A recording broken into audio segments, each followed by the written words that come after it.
संत महापुरुषों का जयकारा लगाएंगे। संत सम्राट सदगुरु कबीर साहेब की, संत सम्राट सदगुरु कबीर साहेब की, सदगुरु अभिलाष साहेब की, परम पूजनीय गुरु माता की बहुत बहुत धन्यवाद।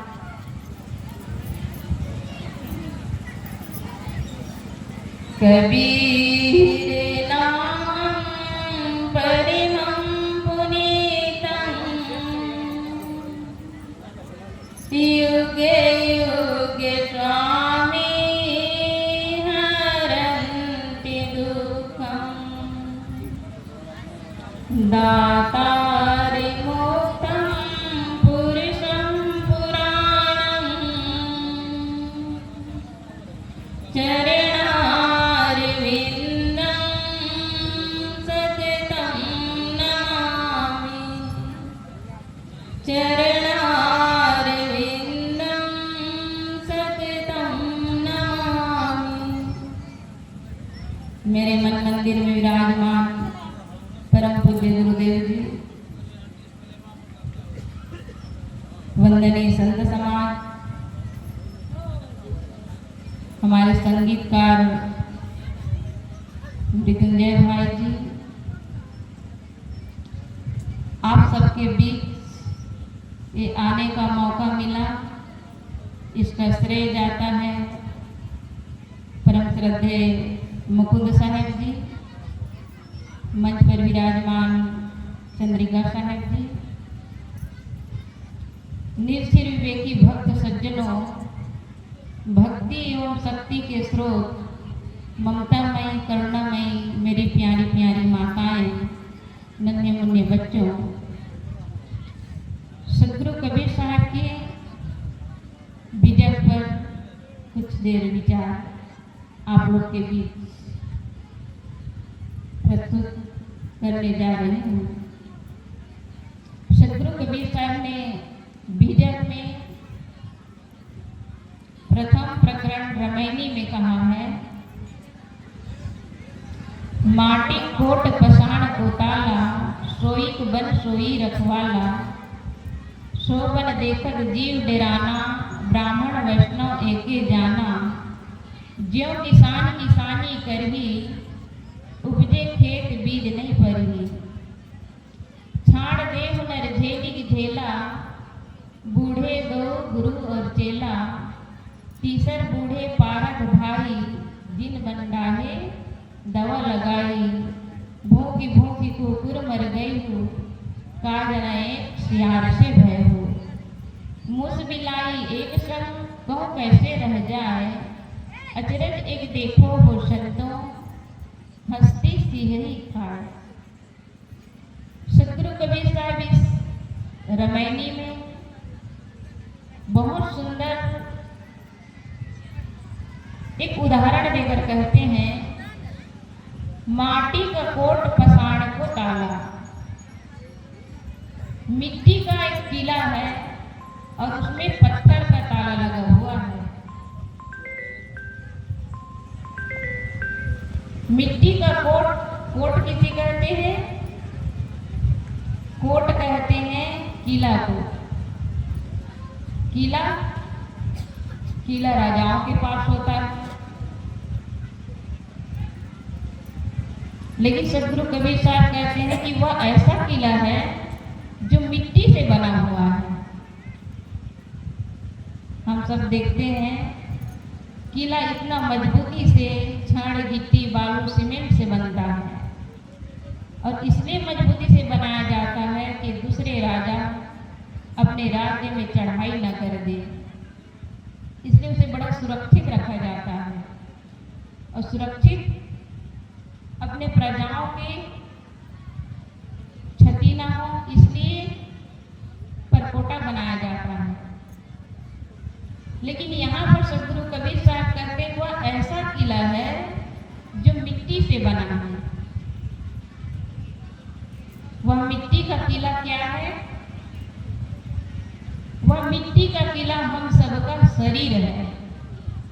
ये जो पंच भौतिक शरीर देख रहे हैं यही मिट्टी का किला है, लेकिन इस मिट्टी के किला में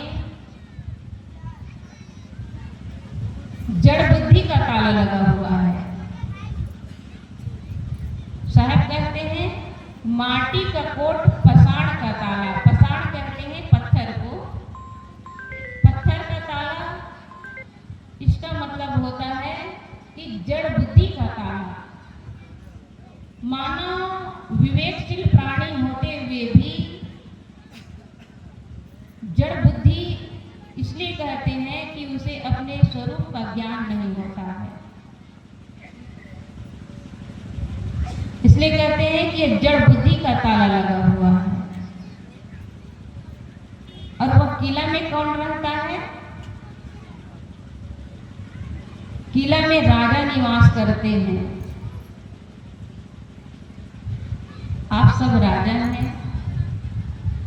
इस जड़ शरीर में निवास करने वाला वह चेतन पुरुष है, वह आत्मा है, वही राजा है।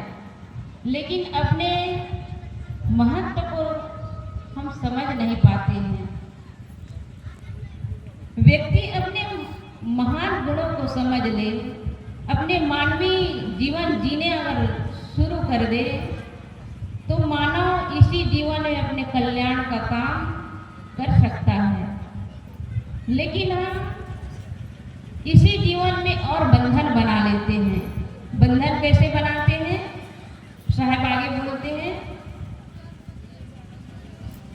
सोई बन सोई रखवाला। स्वयं एक ऐसा वन तैयार करता है और उस वन को तैयार करने वाला स्वयं है।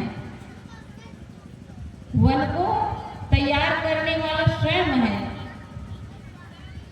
वह वन भी तैयार करता है और उसका रखवाला भी स्वयं है। वह वन क्या है? वह वन है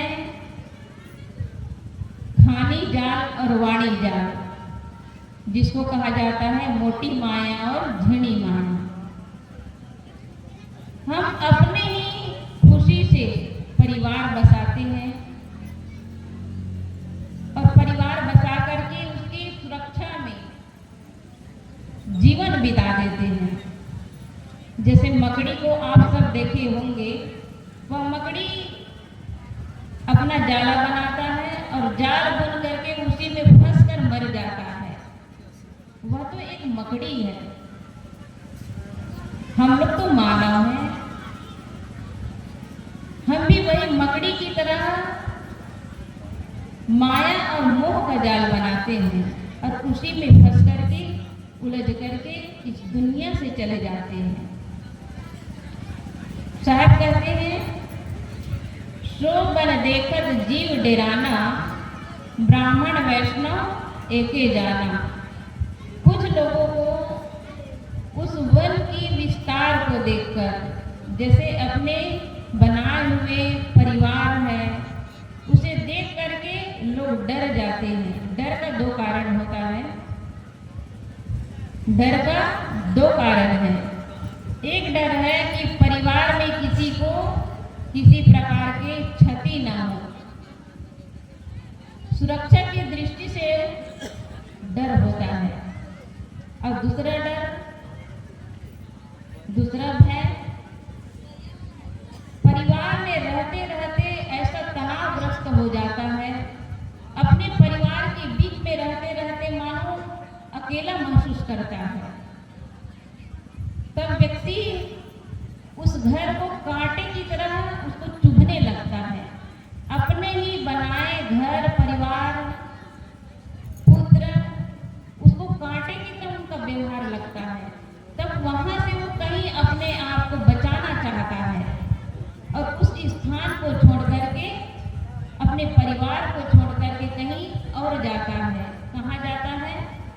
सुख और शांति के लिए किसी गुरु के पास जाता है।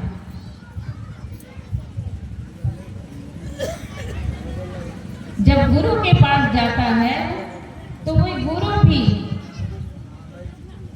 ऐसे गुरु होते हैं जो हमारे बौद्धिक शोषण करने वाले, आम जनता जितना हमें बर्बाद नहीं करेगा उतना उससे कहीं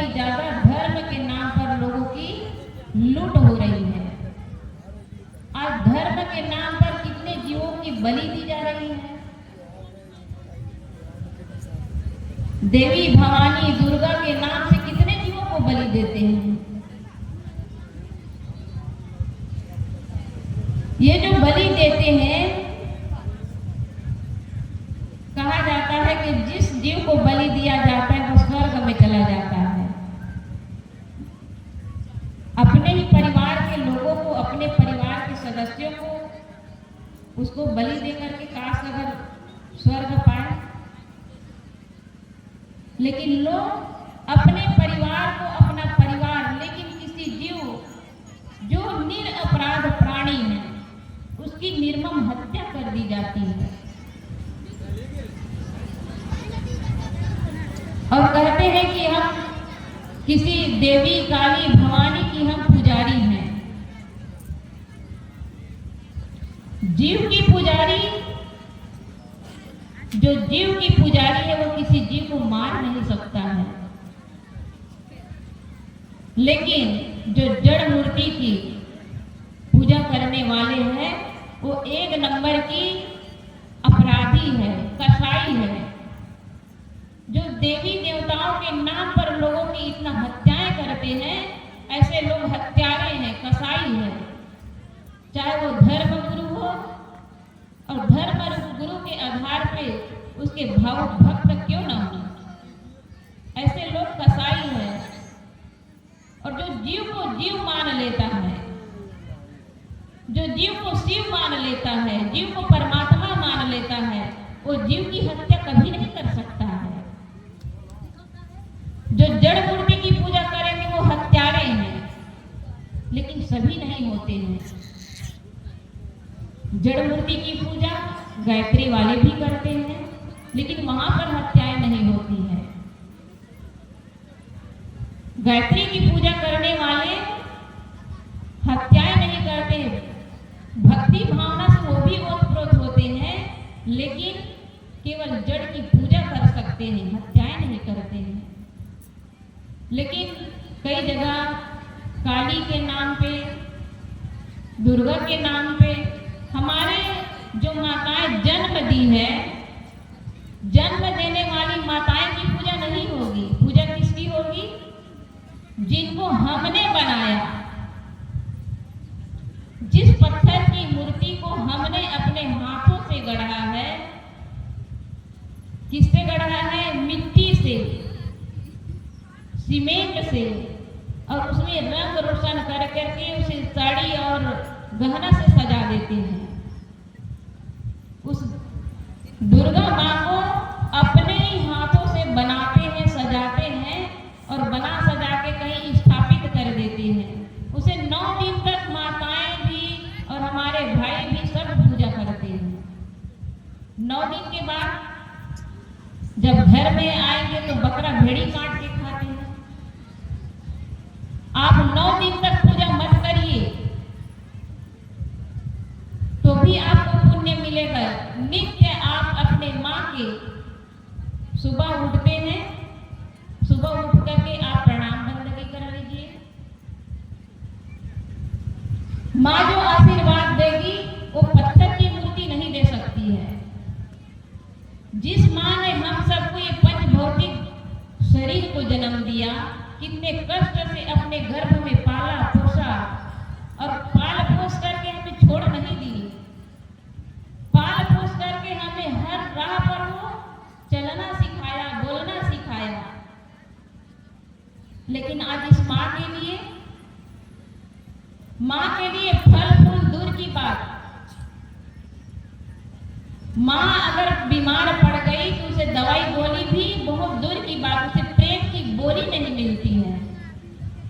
हमारी माताएं हो या बूढ़े माँ बाप हो, अपने बच्चे के एक आवाज के लिए तड़प जाते हैं। माताएं तो अपने बच्चों के इंतजार करते हैं, बेटा कब आए तब हम साथ में भोजन करें, लेकिन बेटा भूल जाता है कि माँ हमारे इंतजार कर रही है। हमारे सभी नौजवान भाइयों से यही निवेदन है कि आप कहीं से भी आए, आने के बाद जरूर एक बार अपने माता पिता के पास जाइए, और जा करके इतना पूछ लीजिए कि माँ पिताजी भोजन किए हैं, स्वास्थ्य बढ़िया है। अगर अस्वस्थ है तो दवाई दे दीजिए। आप दवाई दे देंगे, लगेगा कि उनको कुछ मिठाई दे रहे हैं।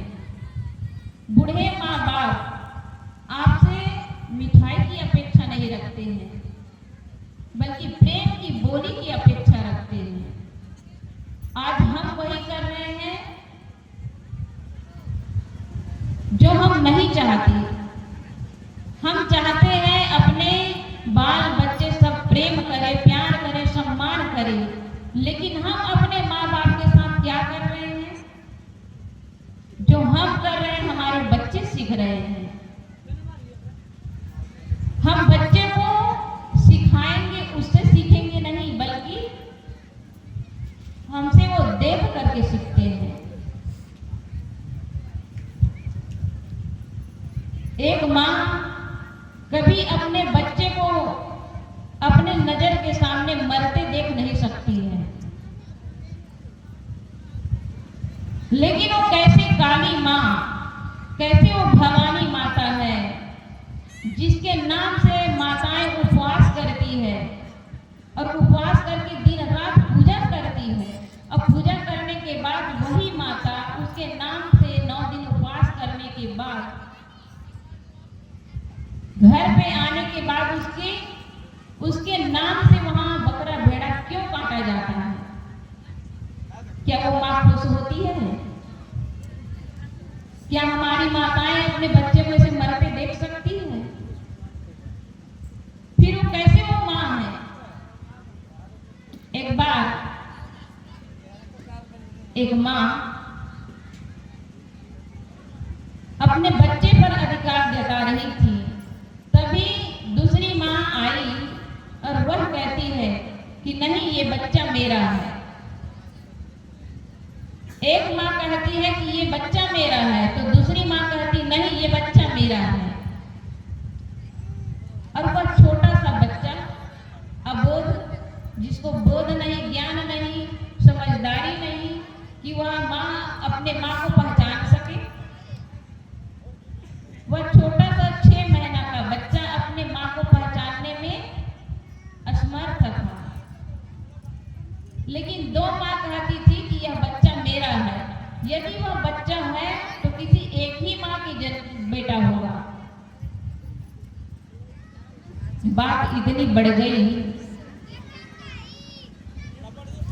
कि ये बात का निवारण के लिए राजा के पास जाना पड़ा।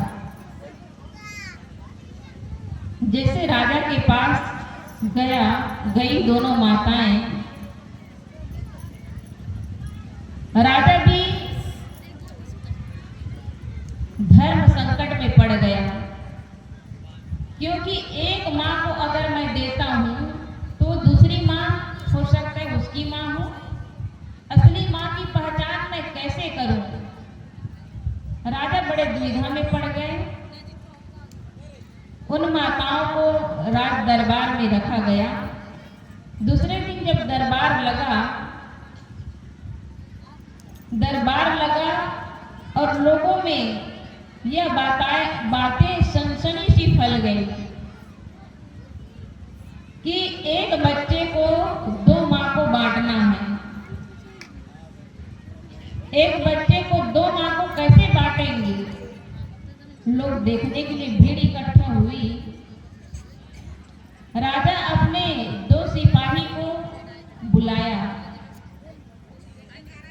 और राज दरबार में उस बच्चे को लाया गया और कहा कि यह बच्चा किसका है? दोनों माँ कहती है कि यह बच्चा मेरा है। तब राजा ने सिपाही से कहा कि इस बच्चे को 2 टुकड़ा कर दिया जाए और दोनों माँ को आधे आधे टुकड़ा बांट दिया जाए। ऐसा कह करके उस बच्चे को आकाश की ओर फेंका।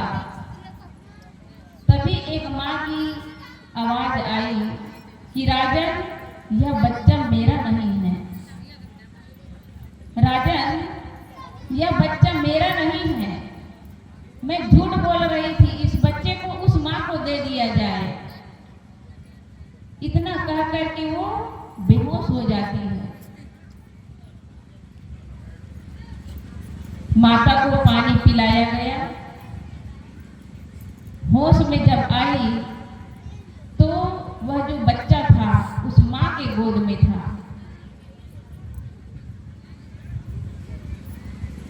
तब वह दूसरी माँ कहती है कि ये कैसा अन्याय राजन।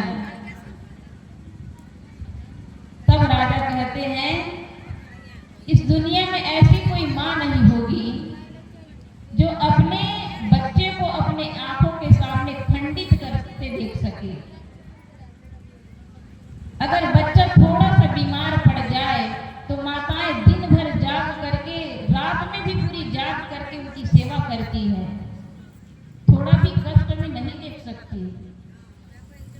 ये बच्चे के वो टुकड़े कैसे देख सकती है। तब वह समझ गई